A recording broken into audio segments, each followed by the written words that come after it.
वंदे मातरम। आप देख रहे हैं नेटवर्क 10, आपके साथ मेरे अनुप्रीति। स्वागत है आप सभी का हमारे खास कार्यक्रम में। आप सभी को मकर संक्रांति की हार्दिक शुभकामनाएं। पूरे भारतवर्ष में आज मकर संक्रांति की धूम देखने को मिल रही है। कहते हैं आज से दिन बड़े होने लगते हैं। सूर्य धनु राशि को छोड़कर मकर राशि में प्रवेश करता है। मकर संक्रांति पर्व को उत्तरायणी भी कहा जाता है। घरों में इस दिन खास पकवान बनाए जाते हैं और भी कई महत्व है इस त्योहार के। जानने के लिए देखें हमारी खास रिपोर्ट।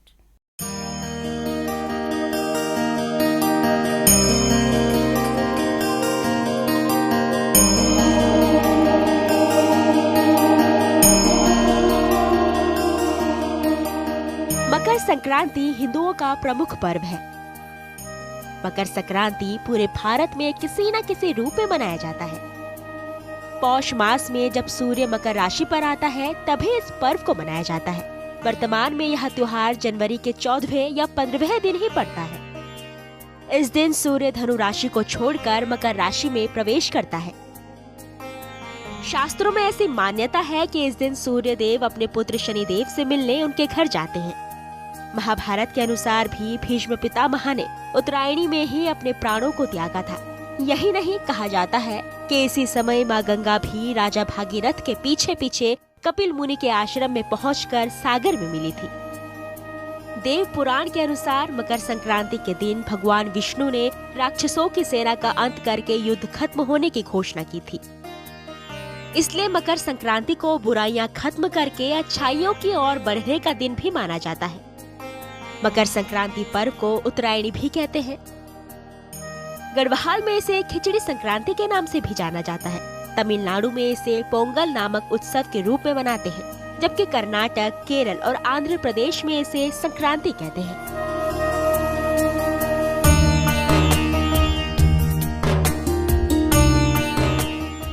भारतीय सनातन परंपरावादी लोग जिनकी आस्था हिंदुत्व पवित्र तिथियों में तथा हिंदू पंचांगों में है, उनके अनुसार मकर संक्रांति का पर्व अपने आप में बहुत ही महत्वपूर्ण और बहुत ही उत्साह का पर्व है। ये एक ऐसा पर्व है कि जिसके आगमन से ही प्रकृति की कलाओं से लेकर मानव के व्यक्तिगत जीवन और अपने शारीरिक कलाओं में भी परिवर्तन आना शुरू हो जाता है। ऐसा कहा जाता है कि जब सूर्य अपने पुत्र शनि के घर में जाते हैं, उस दिन यह पर्व मनाया जाता है। कुछ और लोक कथाएं हैं, उनके आधार पर यह कहा जाता है कि दक्षिण पर विजय प्राप्त करके उत्तर की ओर भगवान सूर्य नारायण का रथ बढ़ता है। आज के दिन से ही प्रकृति में परिवर्तन आता है कि एक नई ऊर्जा प्रकृति प्राप्त करती है, एक नया सवेरा प्रकृति प्राप्त करती है। आज से शीत सत्र खत्म होकर दिन धीरे धीरे बड़े होने शुरू हो जाते हैं। गेहूं की बालियों वो एकदम सोने की तरह चमकती है, सरसों खेत में पूरी पीली तरह चमकती है। उसके अलावा पेड़ पौधों पर नए जनजीवन आ जाता है।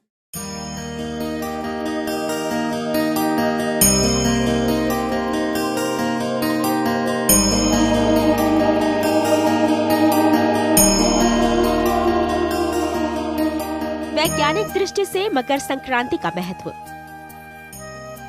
मकर संक्रांति के समय नदियों में वाष्पन क्रिया होती है। इससे तमाम तरह के रोग दूर हो सकते हैं। इसलिए इस दिन नदियों में स्नान करने का विशेष महत्व है।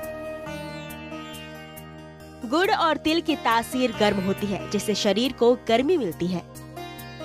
इस दिन खिचड़ी का सेवन करने का भी वैज्ञानिक कारण है। खिचड़ी पाचन को दुरुस्त रखती है। अदरक और मटर मिलाकर खिचड़ी बनाने पर यह शरीर की रोग प्रतिरोधक क्षमता को बढ़ाती है और बैक्टीरिया से लड़ने में मदद करती है। मकर संक्रांति विभिन्न प्रांतों में अलग अलग नाम से और रीति रिवाजों द्वारा भक्ति और उत्साह के साथ धूमधाम से मनाया जाता है।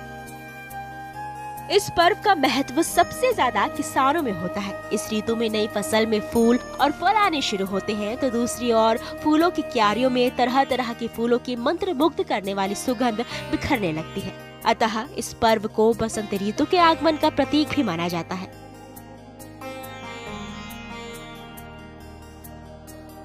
सूर्य के उत्तरायण होने पर दिन बड़ा होता है। इससे मनुष्य की कार्य क्षमता में वृद्धि होती है। मानव प्रगति की ओर अग्रसर होता है। प्रकाश में वृद्धि के कारण मनुष्य की शक्ति में वृद्धि होती है।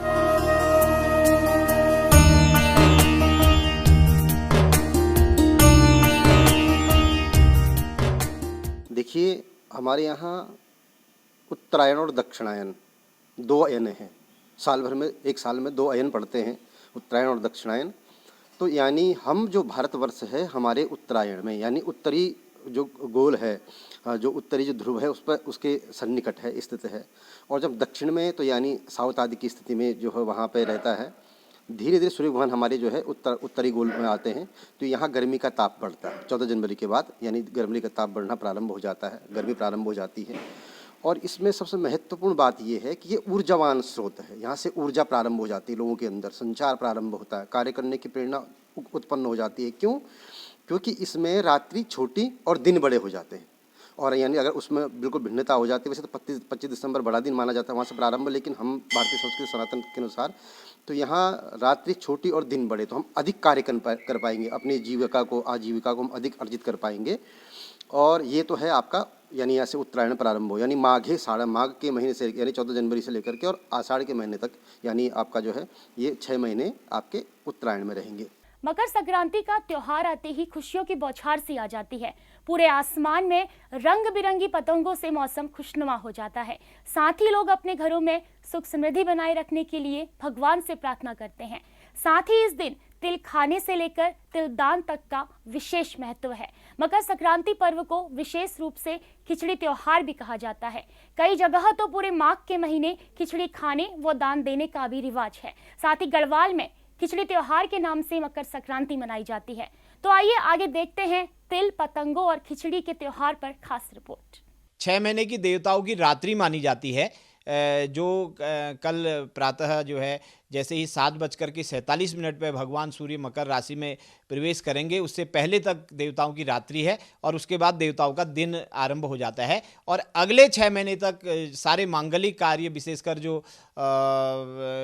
जैसे आपने देव प्रतिष्ठा है और बड़े बड़े कुछ भी ऐसे कार्य करने हैं, तो उन सबको ये माना जाता है कि देवताओं का जब दिन है, यानी जो उत्तरायण है, उत्तरायण में ही करने की परंपरा रही है और दक्षिणायन में उनको नहीं किया जाता है। तो इसलिए उत्तरायण आरंभ हो जाता है, यानी सारे शुभ कार्य, मांगलिक कार्य जो है शुरू होने का भी ये दिन है।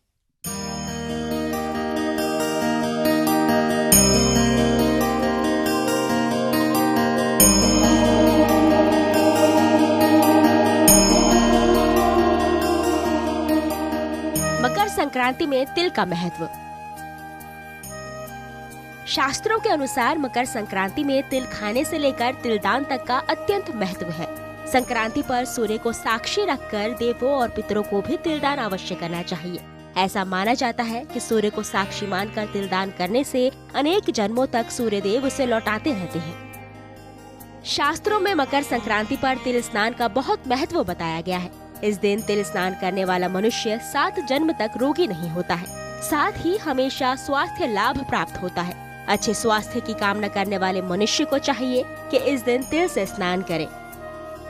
मकर राशि के स्वामी शनि देव हैं। ऐसे में जब सूर्य देव शनि के घर प्रवेश करते हैं तो तिल की उपस्थिति के कारण शनि उन्हें किसी प्रकार का कष्ट नहीं देते। तिल शनि देव की प्रिय वस्तु है। शनि देव न्याय के देवता हैं, जिन्हें दंड नायक भी कहा जाता है। ऐसा माना जाता है कि अगर इस दिन तिल का दान और उसका सेवन किया जाए तो इससे शनिदेव प्रसन्न होते हैं।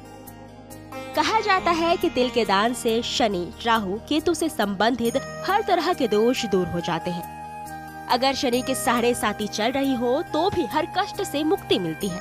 अगर तिल को गुड़ के साथ मिलाकर दान दिया जाए तो सूर्य और मंगल के दोष समाप्त हो जाते हैं। वैज्ञानिक महत्व। तिल को बेहद ही स्वास्थ्यवर्धक खाद्य वस्तु माना गया है। इसमें copper, magnesium, iron, phosphorus, zinc, protein, calcium, B complex और कार्बोहाइड्रेट आदि महत्वपूर्ण तत्व पाए जाते हैं। इसके अतिरिक्त तिल में एंटीऑक्सीडेंट भी होते हैं जो कई बीमारियों के इलाज में मदद करते हैं। यह पाचन क्रिया को भी सही रखता है और शरीर को निरोगी बनाता है। इस दौरान मौसम काफी ठंडा होता है। वहीं तिल की तासीर गर्म होती है और सर्दी के मौसम में जब शरीर का तापमान गिर जाता है तो शरीर को अतिरिक्त गर्मी की जरूरत होती है। ऐसे में तिल का सेवन शरीर में गर्मी और ऊर्जा के स्तर को बनाए रखता है।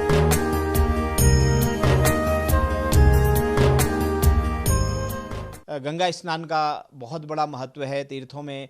आप जानते हैं कि हरिद्वार सहित देश के सभी तीर्थों में इस दिन जो है गंगा स्नान और तीर्थों में पूजा पाठ का बड़ा महत्व माना जाता है, दान पुण्य का बड़ा महत्व माना जाता है।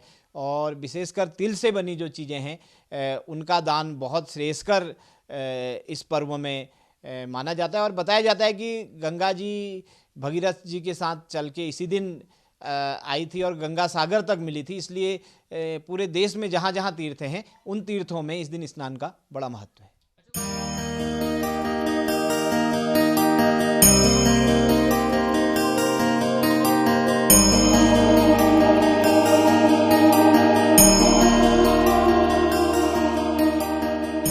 खिचड़ी त्योहार।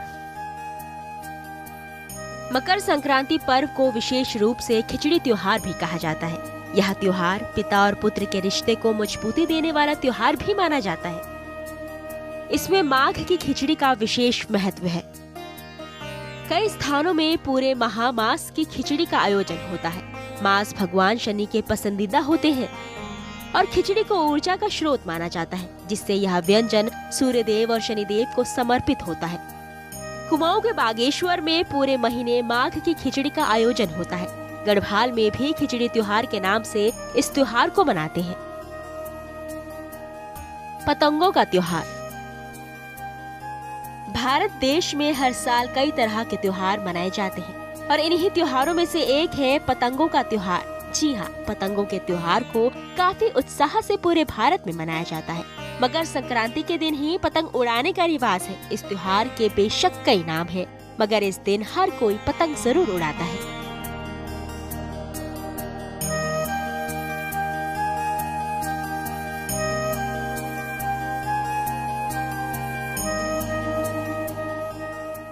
तो देखा आपने कि आखिर मकर संक्रांति के त्योहार का कितना महत्व है।